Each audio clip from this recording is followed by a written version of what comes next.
My name is Eliana, and this is my completed journey box. Um, it's going to explore both sides of the Holocaust, taking a deeper look into Frederick Kellner and Anne Frank's life during the Nazi regime. Some history, I kind of created this as like an assignment for a fifth or sixth grade class. So they would go to the history, and if we were learning about the Holocaust, they would read this part just for a little review, and then looking deeper into the site, it's going to talk about the refugee situation during this time. Um, so the Holocaust was the genocide of European Jews. During World War II, the Nazis came to power in 1933, believing that they were inferior and Jews were a threat to the German racial community.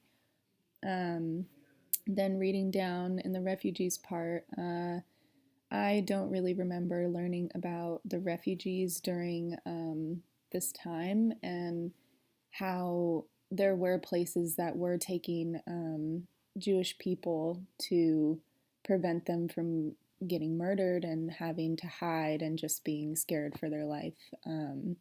So then we would also cover like topics on refugees now and how like countries host laws pertaining to refugees and what the refugees kind of go through.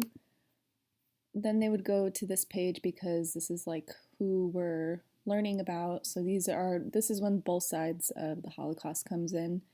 Um, Frederick Kellner was a mid-level German official. He kept a journal and made entries between 1939 and 1945 of the secrets inside of the German army.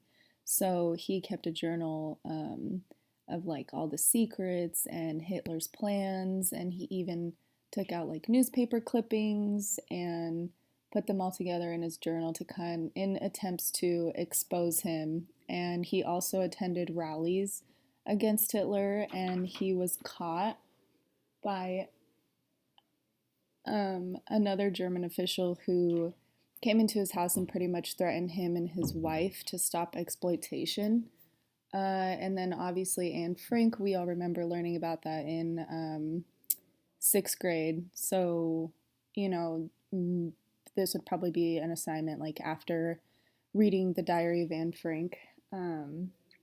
So right here it just says she also kept a diary, but she was on the opposite side of the war. So she had to hide with her family, and she kept a journal for different purposes, not to expose the German army, but to kind of just keep her company while she was in hiding from the Nazis.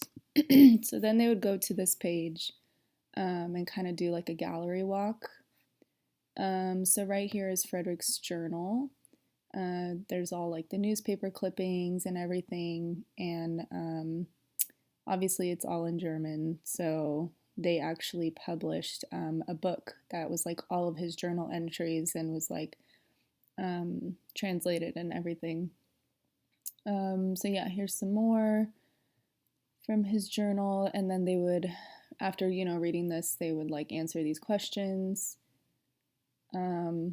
And then here is Anne Frank's journal and some writing and a photo of her.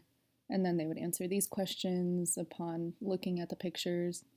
And then here's some pictures of what the Jews had to wear at the time.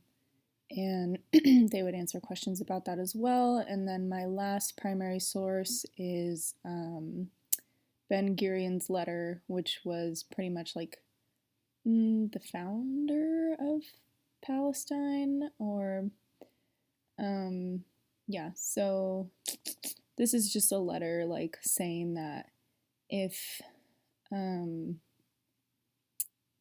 the Jewish state had been established in 1937, like millions could have been saved and prevented from dying.